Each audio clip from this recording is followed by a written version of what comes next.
በደንብ ስታስተውሉ ይገባችኋል ስለምን እንደነበረ ቶፒኩነት ሽፍት ሆናልን ወይንስ እነሱ አለማወቃቸው ጉዳይ ነው?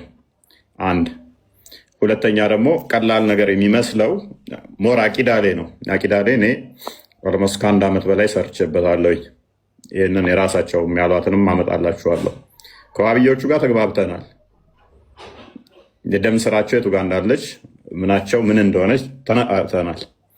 ለአንዳንዱ ላልገባው ብዙ ምንትን ላይልሽ ሴንስ ላይሰጠው ይችላል። ከክርስትናውም አንጻር ስታዩ ኢሳያስ እንደዚህ ያለ እናንተ ጋር እንደዚህ ብሏል፣ ዳዊት እንዲህ ብሏል፣ ሙሴ እንዲህ ብሏል።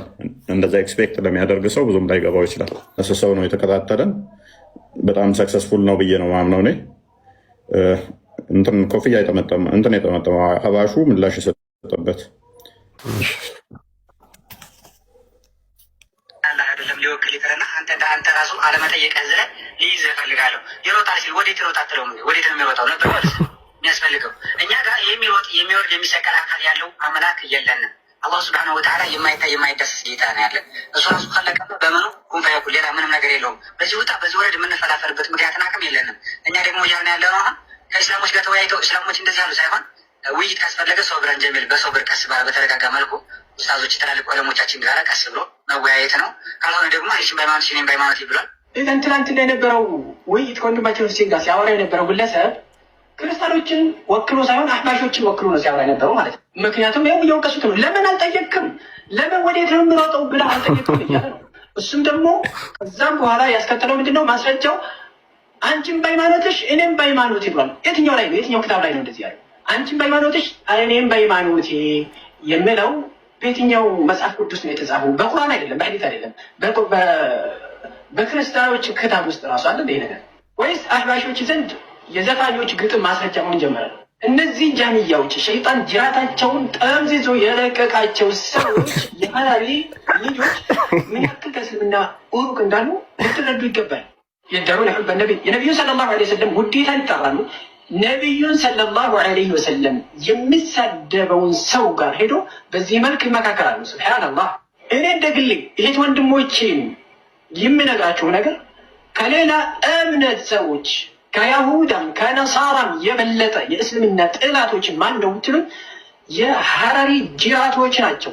ለእስልምና ትልቁ ጥላትና በስመ ሙስሊም እስልምናን ከውስጥ ሆኖ የሚዋጉ ሰዎች እነሱ ናቸው። ልትጠነቀቁ ይገባል። አቂዳችሁን ልትማሩ ይገባል። ላኢላሃ ኢለላህ በሊሳን ብቻ ስላለ ላኢላሃ ኢለላህ የምታዘውን ነገር መሬት ላይ አውርዶ የማይሰራበት ሆነ የማያዝበት ሆነ ከሙሽሪክና ከሽርክ የማይርቅ ከሆነ እነሱ ናቸው እስልምና ላይ ትልቁ ሙሲባና ትልቁ ነቀሳ የሚሆኑት።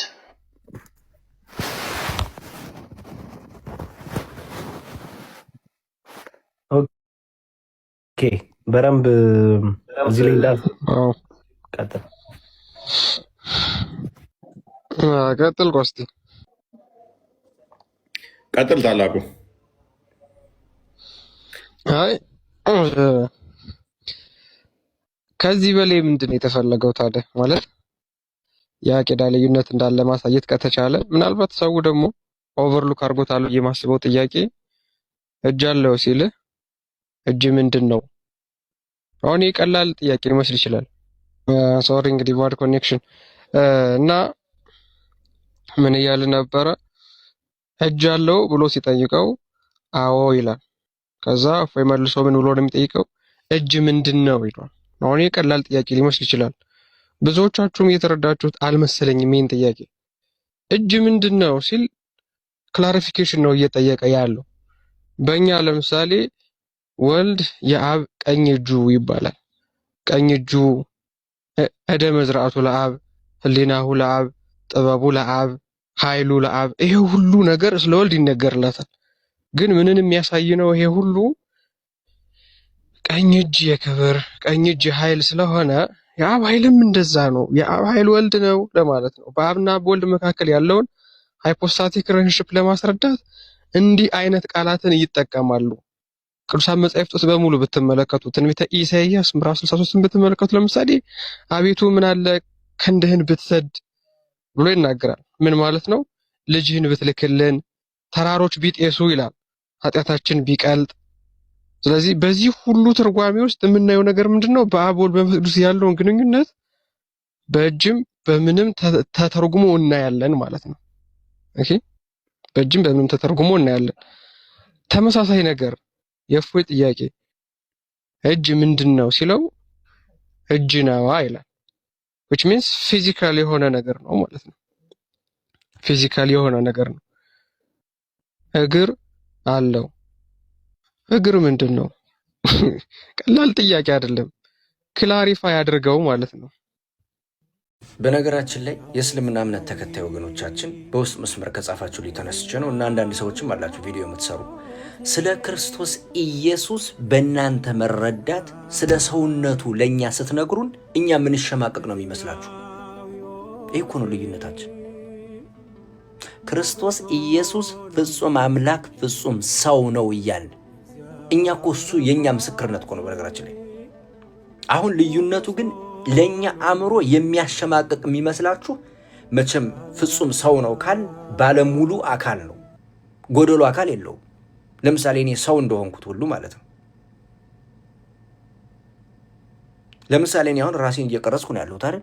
እዚህ ቁጭ ብዬ ስለ እኔ መነገር ስለሌለባቸው የአካላት ክፍሎች ብናገር የአንተ አእምሮ ይህ ልጅ አሞታል ወይ ሆስፒታል መግባት አለበት ወይ አማኑኤል ጸበል መግባት አለበት ነው ለምታስበው። እናንተ ስለ ክርስቶስ ኢየሱስ ስለ ሰውነቱ ስትነግሩን እነዚያን አካላቶች ጠርታችሁ ለእኛ አእምሮ ስትነግሩ የእኛ አእምሮ የሚሸማቀቅ አይምሰላችሁ። ምክንያቱም ፍጹም ሰው ነው እያን እየመሰከርን ያለ ነው። የእኛ ምስክርነት እኮ አይደለም፣ በነቢያቱ አንደበት ተነግሮ እኮ ነው። ወንድ ልጅ ተብሎ ተጠርቶ። አሁን እኮ ችግሩ ልዩነታችን እኮ ይሄ ነው። ለምሳሌ አላህ ሰው መሆን አይችልም።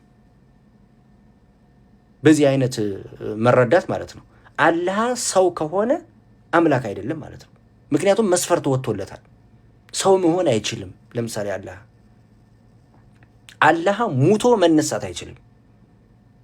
በቃ ክርስቶስ ኢየሱስ እነዚህን ሁሉ ጥያቄዎች መልሷል። መቼም የዚህ ዓለም ሁሉ ጥያቄ ከሞት በኋላ ያለው ህይወት ከቶ ምን ይሆን ነው። እሱን ደግሞ ፍጹም ሰው ሆኖ እናንተ የሰው ልጆች እናንተ የኔ ልጆች ሞታችሁ አትቀሩም ብሎን ከሞት በኋላ ያለውን ህይወት አረጋግጧል። እሱ መሆኑ እንዲታወቅ ኑ ዳሱኝ ብሎ እንዲህ ወደ ሰማይ ሲሄድ እንዳያችሁት እንዲሁ ይመጣል ተብሎ በመላእክቱ ተመስክሮ ለሐዋርያቱ ተነግሮ ሐዋርያቱ ለእኛ ነግረውን እኛ ደግሞ ይሄው ቁመን እየመሰከርን ያለ ነው። ልዩነታችን እኮ ይሄ ነው። ልዩነታችን ይሄ ነው። አምላክ በህሊና ተሰርቶ ካለቀ ከዚያ መስፈርት ከወጣ አምላክነቱን ያጣል። አላህ በአእምሮ ውስጥ ተሰርቶ አልቋል ማለት እኮ ይሄ ነው። በነገራችን ላይ አላህ ሰው መሆን አይችልም፣ አይወልድም፣ አይዋለድም። ዳሴ ተዘግቷል። እንደሱ ካልከው ያ አካል አምላክ አይደለም ነው እያልኩ ያለሁት።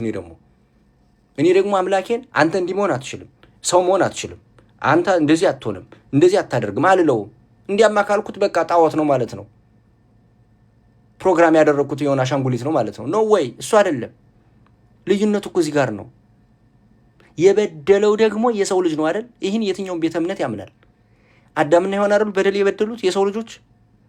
እሱን በደላቸውን በእግዚአብሔር ፊት ራሳቸው ማስተሰረይ ወይም ደግሞ ራሳቸው መንጻት ካልቻሉ የሚያነጻቸው አካል ማን ሊሆን ይችላል ከፈጠራቸው ውጭ? ያ የፈጠራቸው አካል እነርሱን መስሎ የእነርሱን በደል ተቀብሎ አዳነን እያልን እኮ ነው ያለ ነው። ይህ ፍቅር የሆነ አምላክ። ተው፣ የምሬ ነው። መርምሩ፣ ተው መርምሩ። እንደው ዝም ብሎ ይህ በፖለቲካ በምን እንደዚህ በማለት ምናምን ማለት በድጋፍና በምን ነው እንደዚህ የሚባል ነገር የለም። ይሄ ጥያቄ በነገራችን ላይ ይቀጥላል። ክርስቶስ እስኪመጣ ድረስ ይሄ ጥያቄ ይቀጥላል። ግን አእምሮ ህሊና ያላቸው ሰዎች የሚመረምሩ ሰዎች ናቸው ሊረዱ የሚችሉትና እግዚአብሔር ሲረዳ ነው። እግዚአብሔር ይርዳችሁና እንደምንሸማቀቅ አይምሰላችሁ ብዬ ነው ወገኖቼ። እሱ የኛ ምስክርነት ነው። የቀደሙት የነቢያቱ ምስክርነት ነው።